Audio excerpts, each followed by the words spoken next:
தமிழுக்கு நிகர் தமிழே, தமிழனுக்கு நிகர் எவரே.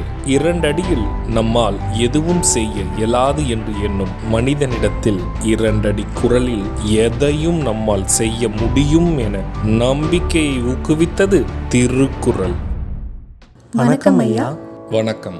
இன்னைக்கான குறள் என்னங்க ஐயா? இன்னைக்கான குறள் அதிகாரம் 120 தனிப்படர் மிகுதி. குறள் எண் 1192. வாழ்வார்க்கு வானம் பயந்து அற்றால் வீழ்வார்க்கு வீழ்வார் அளிக்கும் அழி.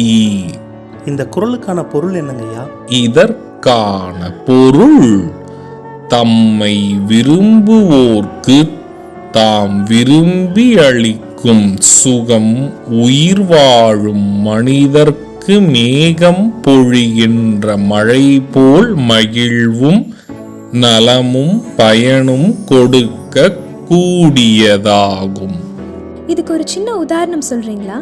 இதற்கான உதாரணம் தம்மை விரும்பியவர்க்கு தாம் திரும்பி காட்டும் அன்பு என்பது மேகத்திலிருந்து விழுகின்ற மழை துளியால் கிடைக்கும் பலன்களுக்கு சமமானதாகும். நான் சொன்ன குறளும் அதோட விளக்கமும் உங்களுக்கு பயனுள்ளதா இருந்ததா? ரொம்பவே பயனுள்ளதா இருந்தது. சரி பசங்களா, நாளைக்கும் இதே மாதிரி சுவாரஸ்யமான குறளை பார்ப்போம். நாளைக்கும் இதே மாதிரி இன்னொரு குறள் பத்தி தெரிஞ்சுக்க ஆர்வமாவும் இருக்கும்.